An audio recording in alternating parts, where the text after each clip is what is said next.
Tudo bem, pessoal? Vamos a mais uma aula para certificação Linux, para a prova de LPIC 1. Nesse curso nós fazemos a leitura da apostila que é cedida aí pelo Instituto Linux. A apostila é essa versão 5.0 em português. Então vamos lá. Hoje nós vamos ver a questão dos fluxos de dados, os pipes, a canalização e redirecionamentos de saída no Linux. Então, todos os programas de computador, eles seguem os mesmos princípios, que são geralmente dados que são recebidos de alguma fonte, são transformados para gerar um resultado inteligível. Então, muitas vezes, dentro de um sistema, dentro de um programa, nós vamos ter uma fonte, nós vamos ter a transformação dos dados que vêm dessa fonte e nós vamos ter um resultado inteligível a respeito desses dados transformados. Então isso faz com que dentro do Linux nós tenhamos aí a possibilidade de redirecionar dados de um lugar para o outro através de entradas e saídas, através de uma fonte de dados, que pode ser um arquivo local, um arquivo remoto, dentro de um outro computador, ou mesmo um teclado, que muitas vezes é transformado aí em dados saindo ou entrando de um lugar para o outro. Então o que nós temos muitas vezes é um arquivo local, ou um arquivo remoto dentro da máquina, ou um dispositivo como um teclado, que pode ser transformado e pode ser levado, por exemplo, para a tela, ou pode ser levado para a impressora, ou então levado até mesmo para um outro arquivo. Então, para o Linux não faz muita diferença no que diz respeito a para onde ele vai ser mandado. Então, geralmente, pode ser de um arquivo para um outro arquivo. Então, muitas vezes pode ser direcionado para esse outro arquivo. Então a saída, muitas vezes, ela pode ser exibida na tela, mas ela também pode ser armazenada aí dentro de um outro computador, dentro de um banco de dados, ou então de computadores que estão dentro de uma rede, na mesma localização, ou então em localizações diferentes. Ou então pode sair aí de um determinado arquivo e ir para a caixa de som, por exemplo, transformar em som ou imagem. Então, dentro do Linux, isso não faz diferença no que diz respeito para onde ele vai, né? E dentro do Linux, nós vamos ter, então, três canalizações diferentes, vamos assim dizer. Nós temos aí o stdin, que é a entrada padrão, que é o momento em que os dados eles passam a entrar, por exemplo, do teclado para dentro do programa, por exemplo, para dentro de um arquivo. Até porque no Linux tudo é arquivo, por mais que a gente tenha separações aí de diretórios. Ou então nós temos o stdout, que é a saída padrão, que ela vai, por exemplo, de dentro de um arquivo para um teclado, para um monitor, ou então para um outro arquivo. Ou então o stdir, que é a saída de erro do sistema. Então esses são os três caminhos que o sistema vai utilizar. Entrada para o sistema operacional, geralmente para dentro dos arquivos, e a saída para o monitor, para uma impressora, para um outro computador, ou então para um outro arquivo, ou então a saída de erro, que é o stdir. Então, esses três caminhos vão estar aí dentro do diretório /dev. Então, dentro do diretório /dev, nós vamos ter o stdin, o stdout e o stdir. E esses descritores numéricos aí de arquivos, eles são geralmente direcionados aí para esses canais. Então o stdin ele vai entrar para dentro do arquivo. Para o stdout, ele vai sair a partir desse número 1 aqui, que é colocado no sinal aí de direcionamento, ou não, nesse caso aí do direcionamento para stdout, ele não necessariamente precisa ter o número 1. E no stdir, ele tem aí o número 2 para poder sinalizar aí que é uma saída de erro.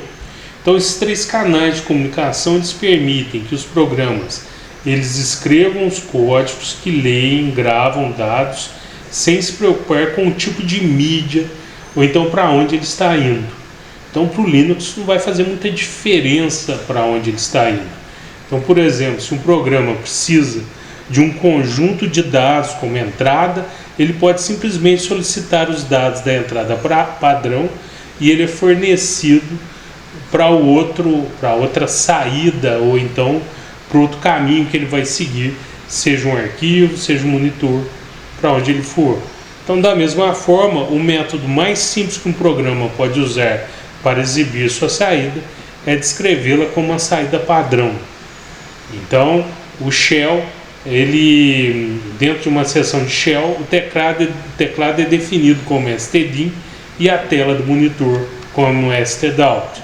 Então nós temos sempre uma entrada para os arquivos a partir do stdin e nós temos a saída desse arquivo para o monitor, por exemplo, como stdout, e a saída também como stdir, que é encaminhada aí, pode ser encaminhada no caso do stdir para um log, ou então para um arquivo de erro, ou então para a null, aonde esses dados eles vão desaparecer. Bom, aqui no nosso sistema a gente pode observar um exemplo aqui desse redirecionamento.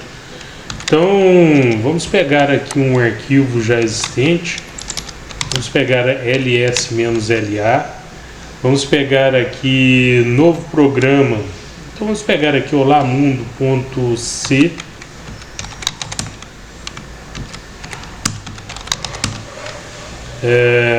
Vamos pegar aqui cat olamundo.c.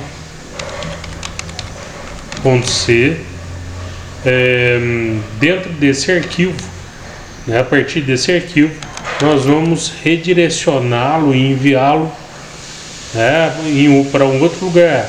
Então, cat olamundo.c, direcionando aqui para cat para novo 30, cat novo 30. Então a gente tem aqui praticamente aí uma cópia aí, ou seja, as informações que estavam lá em olamundo.c foram redirecionadas para novo 30. Então, se a gente buscar aqui esse mesmo arquivo aí, olamundo.c, e levarmos aí para novo 30,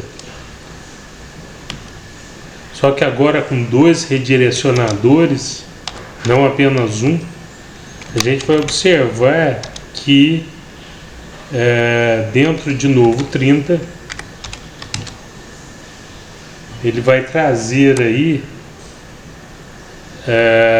esse arquivo aí 2 vezes copiado, porque os redirecionadores duplos eles vão anexar aqueles dados aos dados anteriores sem apagar os dados anteriores. Se forem aí se for um redirecionador somente, esses dados eles vão ser apagados aí nesse novo arquivo que é criado. Então, sempre quando tem um redirecionador só, cada novo dado que é colocado, que é passado para esse arquivo, apaga o dado anterior. Se são 2 redirecionadores, isso possibilita que as informações possam ser aí colocadas praticamente aí nas linhas de baixo, sem interferir aí nos dados que já existiam anteriormente. Então, muito cuidado com isso, porque sempre quando tem um redirecionador só, ele apaga os dados anteriores. Então, sempre quando quer preservar aí as informações do arquivo, é preciso colocar aí o redirecionador duplo. Bom, com os redirecionadores de saída, na realidade, o que a gente está fazendo é stdout, né? A gente poderia colocar aí, vamos colocar aqui o Olá Mundo novamente, .c, e vamos colocar aqui o número 1 e depois vamos passar para o novo 31. Vocês veem que esse arquivo ele não existia, ele é criado aí. Então o redirecionador, além dele trazer os dados de um lugar para o outro, mandar aí de um arquivo para o outro, ele também pode criar o arquivo do qual ele está mandando os dados, caso ele não existir. Então a gente pode criar aqui um outro arquivo chamado, vamos copiar aqui novamente Olá Mundo.c. Vamos colocar aqui agora sem o número 1 e vamos colocar aqui novo 32. Ou seja, esses dois arquivos aí, novo 32 e novo 31, eles já existem aqui, eles passaram a ser criados aqui, né, a partir dessa linha de comando. Vocês podem ver que eles agora já existem dentro do sistema. Ele é criado já com uma certa configuração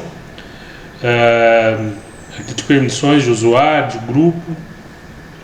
Vamos então verificar aqui o que a gente tem dentro do CAT 31 e 32. CAT novo 31, né? Nós copiamos aí para dentro do CAT 31 e CAT novo 32. Então foram os dois arquivos que a gente, eu não diria copiou, mas a gente redirecionou as informações de um para o outro. Claro que quando é uma cópia ao CP, a gente fala cópia, mas na realidade há um redirecionamento aí desses dados que vão de um arquivo para o outro. Outra forma de redirecionamento que nós temos é criar aqui o CAT menor aqui, vamos colocar aqui um diretório, vamos colocar aqui o /etc /peswd, vamos colocar o maior aqui e vamos mandar aí para um outro arquivo chamado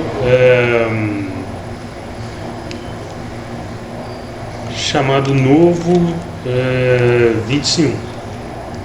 Então vamos lá em novo 25.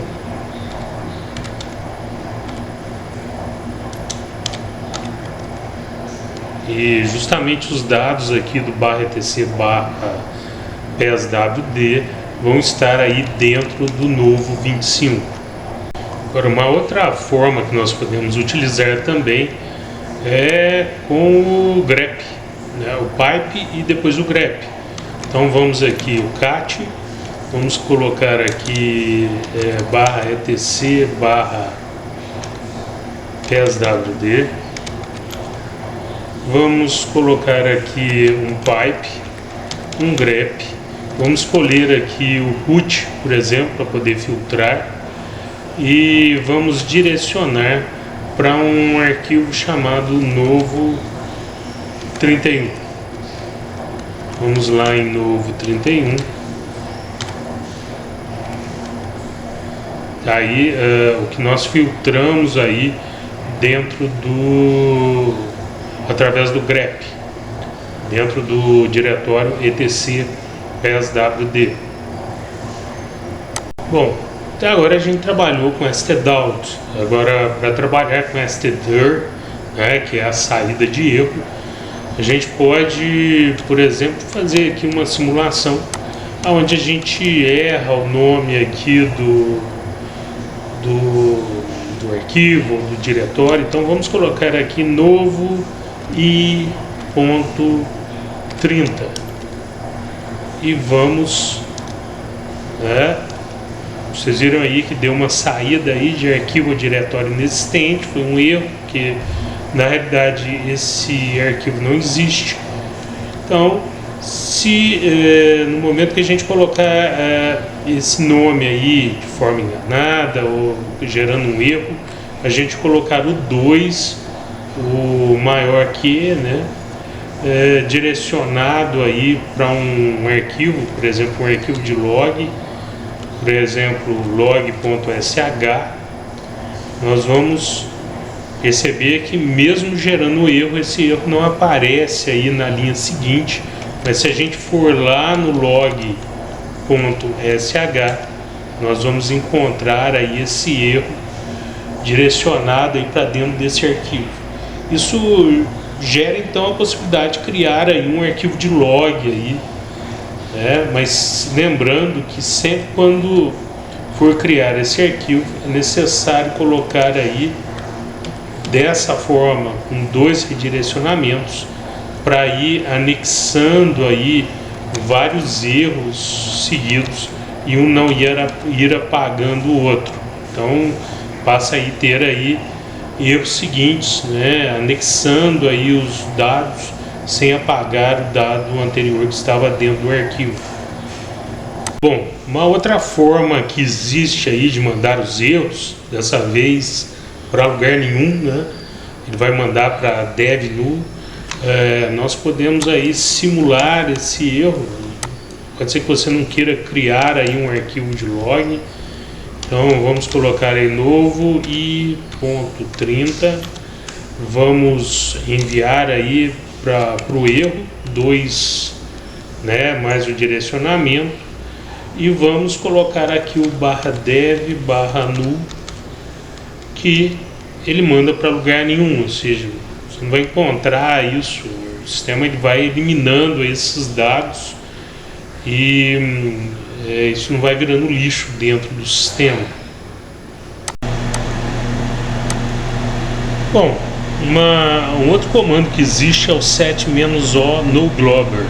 Set-o noglobber, ele vai impedir que, por exemplo, no momento que faz aí a transferência, o redirecionamento de um arquivo, que um redirecionamento desse chegue e apague o que foi escrito anteriormente no arquivo que já existia, por exemplo, impedindo muitas vezes que você cometa um erro, às vezes, de apagar um arquivo anteriormente escrito, sobrescrevendo esse arquivo e apagando os dados anteriores.